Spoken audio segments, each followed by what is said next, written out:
Sur l'épisode 12 de l'histoire alternative du monde. J'espère que vous passez une bonne journée et que vous allez bien. Sur ce, on va commencer cet épisode tout de suite. Si vous avez vu le dernier épisode, vous savez que la France a gagné une guerre contre Carthage et la France, du coup, qui a un petit peu pris, je dirais, on peut dire de l'ego, devient un petit peu plus agressif sur les territoires pris par durant la guerre de libération du Québec par les alliés de l'Empire du Royaume-Uni, qui sont la Belgique, le Canada, ainsi que la Bretagne qui devient indépendante, mais sous administration américaine. Et du coup, la France fait de plus en plus de pression, devient de plus en plus agressive sur ces pays.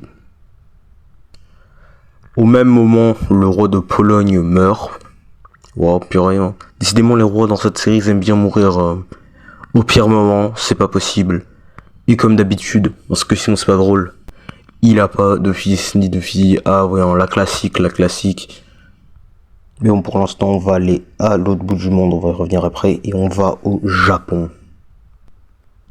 Avec la Chine qui souhaiterait être dans une alliance militaire, le Japon crée sa propre alliance militaire qui se nomme le Pacte Protectif d'Asie du Sud, ou PPAS. Qui est du coup, sans aucune surprise, immédiatement rejoint par la Chine du Sud et le Vietnam, car ils ont tous les deux peur d'offensives et de menaces de respectivement la Chine du Nord et la Thaïlande. L'extrême droite a gagné les élections au Parlement dans l'Empire prusse et trouve injuste que la France puisse s'agrandir et faire des expansions ainsi que menacer les pays autour d'elle sans aucune répercussion, et même proclamer un troisième empire sans répercussion, alors là où l'Allemagne ne peut pas s'étendre, car même l'unification du royaume de Prusse avec l'Allemagne était controversée. Le roi de Prusse se propose pour avoir le trône de Pologne, et encore une fois, bon, c'est pas lui qui décide, c'est son parlement qui choisit, ce qui n'a absolument aucun lien avec le fait que ce parlement soit contrôlé par l'extrême droite, pas du tout.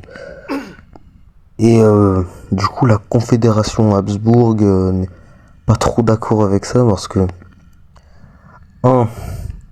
l'Empire prusse, si le roi de Prusse obtient le trône de Pologne, ce serait une full annexation du royaume de Pologne, ce qui voudrait dire que la Confédération Habsbourg aurait une frontière immense avec l'Empire prusse, et du coup ça voudrait dire que ce serait une grande frontière à garder.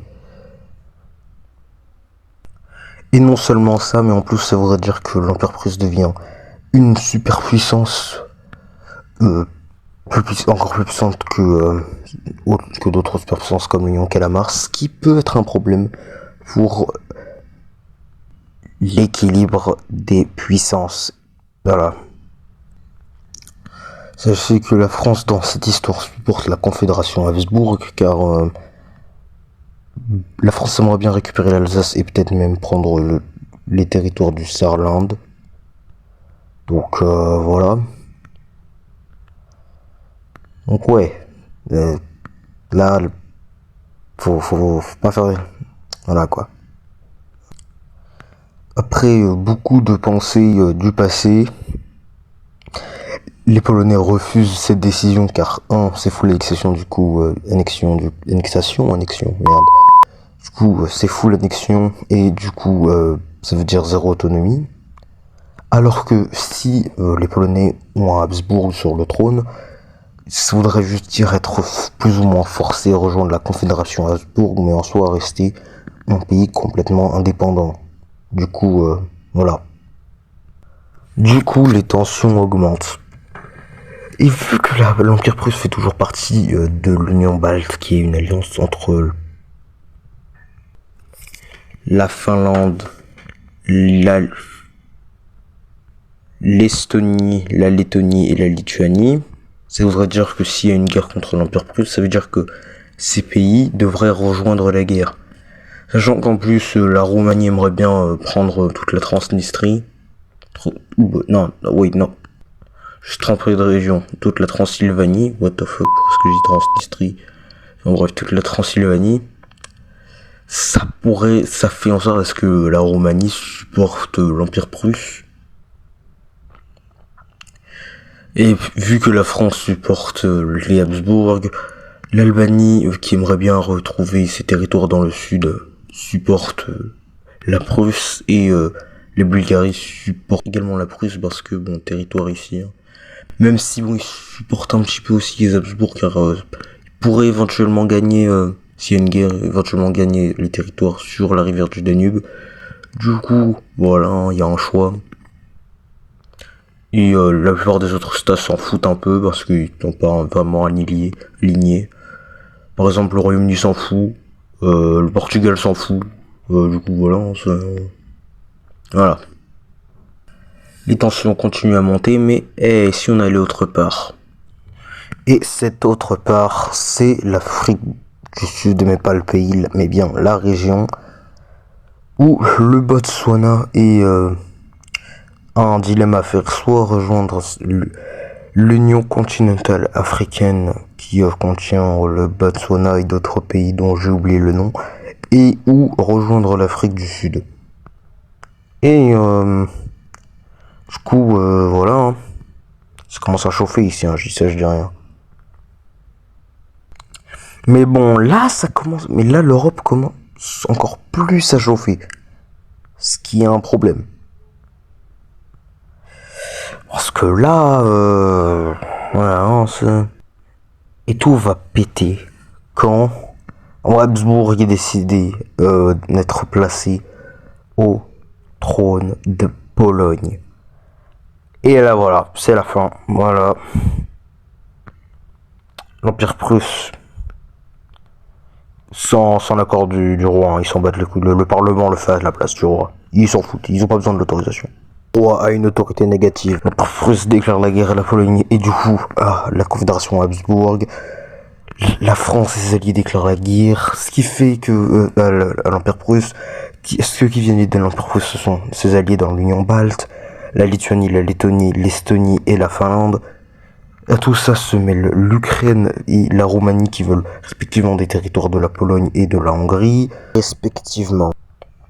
Bref, le conflit a déjà explosé. Mais c'est pas tout, car ceux qui viennent aider l'Empire prusse sont cet État très très nationaliste, je vais pas dire le nom parce que c'est YouTube, et l'État communiste d'Italie. Et bon, c'est un peu con, sachant que y a la France, et qu'il y a Venise, et qu'il y a la Lombardie. Mais voilà. Hein. La Pologne commence dans une très très mauvaise situation, car déjà les troupes de Prusse qui entrent dans le pays. Et le roi qui est probablement retenu captif par le Parlement, mais t'inquiète. Et en plus de ça, comme si c'était pas suffisant, tu as donc l'Ukraine qui rejoint la guerre pour certains territoires en Galicie de l'Est. Du coup, l'Ukraine entre dans la guerre et envoie ses soldats aussi. Et mais bien évidemment, vu que c'est pas assez, t'as la Lituanie, la Lettonie qui eux aussi envoient leurs soldats. Bon, après je vais juste mettre la couleur de la Lituanie parce que c'est chiant de devoir changer de couleur à chaque fois. Mais voilà. Du coup, la Pologne se fait attaquer de tous les côtés. Heureusement, grâce à des troupes de la Confédération Habsbourg, la Pologne se débrouille pas trop mal, mais les troupes de la Confédération Habsbourg vont devoir être redirigées en Transylvanie, car la Roumanie a rejoint la guerre pour la Transylvanie du Nord et essaye de faire un bon gros encerclement des familles. Bon, ils sont bloqués grâce à des bonnes défenses, mais quand même. Et ils arrivent quand même à capturer de grandes parties des troupes présentes en Transylvanie. Vous savez que je dois le faire, vous savez. Faites pas les choquer, vous savez tout ce que c'était censé arriver, vous le saviez. Du coup, Les troupes russes passent dans la Belgique, comme d'habitude. Hein. C'est l'habitude, hein, c'est la bonne vieille habitude. Mais sont directement bloqués. Du coup, cette fois, ça a moins servi que d'habitude. Et en plus, ils ont ramené la Belgique dans la guerre, c'est con. Ouais, c'est un peu con, ça, effectivement. Hein. Et les troupes françaises arrivent à les dégager et à les envoyer jusqu'au Rhin. Voilà, ils poussent jusqu'au Rhin. Les troupes françaises poussent jusqu'au Rhin et encerclent également pas mal de troupes russes par la même occasion. Ouais, y a pas le temps, faut pousser jusqu'au Rhin et un petit peu pousser un peu plus aussi. Mais bon, sinon sur les autres fronts, ça va. T'as même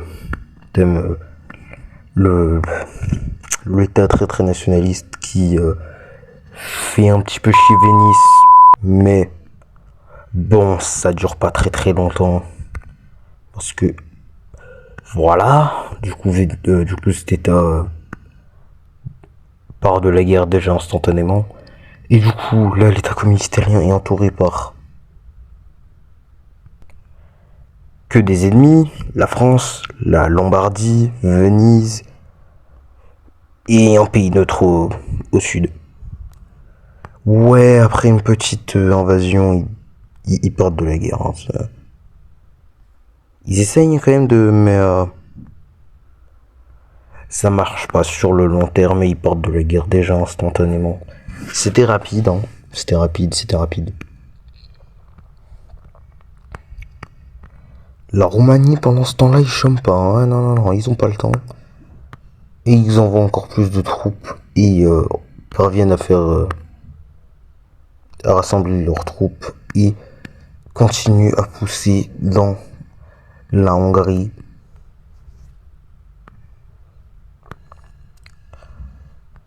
Les troupes autrichiennes ont du mal à passer au-delà. Au-delà des montagnes, des Alpes et des Sudetenland pour vraiment pousser dans l'Allemagne très loin, surtout qu'on puisse mener de bonnes défenses. Mais au moins ça a l'air d'aller mieux du côté de la France, ce qui est une bonne nouvelle, je suppose. Et vu que je vous rappelle que le roi est captif et que certains ont appris la nouvelle, eh bah ouais, c'est guerre civile en même temps. C'est pas joyeux, mais bon, pour l'instant c'est que des coups militaires pas assez forts, du coup c'est très vite mis à plat cette petite rébellion, mais ça commence mal. Bon, ça commence mal, mais bon, là ça a l'air de bien finir avec les troupes russes qui repoussent la France, les troupes françaises jusqu'à la Suisse et même au-delà, arrivent à retraverser et à reprendre au-delà des frontières avant la guerre, ce qui est un problème. Il même arrive à pousser et à repousser les troupes autrichiennes, en partie en tout cas.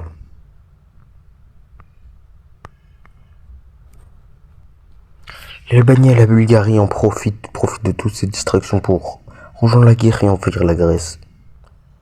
La Grèce qui n'avait pas prévu ça est prise par surprise. Et bien qu'au début, à cause de l'effet de surprise, ça va mal, les troupes grecques arrivent à repousser les troupes albanaises et bulgares plutôt facilement. Disons jusqu'à ce que la Turquie s'en mêle et se fasse déjà repousser.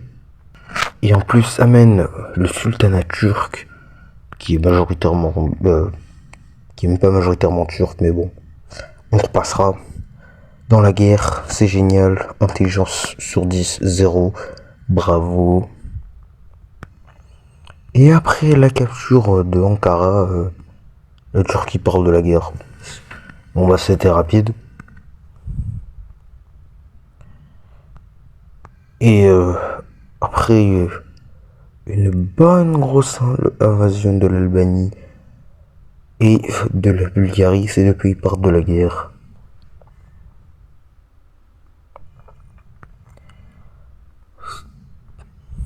La France se repousse encore une fois les troupes russes et les révolutions deviennent de plus en plus hors de contrôle. Ils arrivent même à prendre contrôle de Berlin, ce qui est un problème. Tandis que la Pologne arrive à repousser les troupes russes de son côté également. Ce qui était également un problème. Puisque maintenant l'Ukraine est en danger. Et vu qu'ils sentent que la guerre part en leur faveur, ils partent de la guerre, ce qui laisse que la Roumanie à la merci de la Hongrie et de la Pologne et la Bulgarie qui change de côté. Voilà, ils font une Italie le truc. Et ce qui force la Roumanie à quitter la guerre. Et bon, la Prusse également finit par quitter la guerre parce qu'ils voient que c'est pas possible de gagner. Et du coup, c'est parti pour le traité de paix. Et du coup, nous voici après le traité de paix. L'Allemagne et la Prusse ont été séparés. Le royaume de Prusse n'a perdu juste l'unification et les territoires qu'ils avaient pris à Danzig et l'autre à côté. La France récupère l'Alsace. Globalement, les deux États n'ont rien à payer, car c'était en soi le gouvernement mis en place, mais pas le roi. Le roi, il était pas pour ça. Du coup, le roi maintenant a encore plus de pouvoir et la Constitution a moins de pouvoir en Prusse. Voilà, c'est le problème, le défaut de cette guerre. L'Ukraine a récupéré certains des territoires qu'il voulait, même si pas tous. La Hongrie a pris beaucoup de territoires à la Roumanie. La Bulgarie, vu qu'ils ont changé de côté, ils ont récupéré les territoires du Danube, mais ils ont gagné aucun d'autres territoires, mais ils n'ont pas perdu d'autres. La Yougoslavie récupère certaines parties de la Macédoine du Nord. Et l'Albanie perd ses parties du coup, puisque l'Albanie était du côté opposé. Le sultanat turc s'est agrandi, la Turquie est encore plus petite. L'État communiste italien a perdu son accès à la mer et cet État nationaliste italien a perdu quelques territoires qui ont été donnés à Venise, à la République de Venise. La Belgique ne gagne rien. Et quelques arrangements territoriaux ici entre les Pays-Bas et l'Allemagne. Les États de la Baltique ont l'argent à payer. Et la Finlande a, comme qui dirait, un petit problème de guerre civile. Et cela marque la fin de la deuxième grande guerre européenne. Et oui, c'est pas la troisième guerre mondiale. Sinon, j'espère que vous avez passé une bonne journée. Likez, abonnez-vous. C'était Demetrio Segoji, ciao.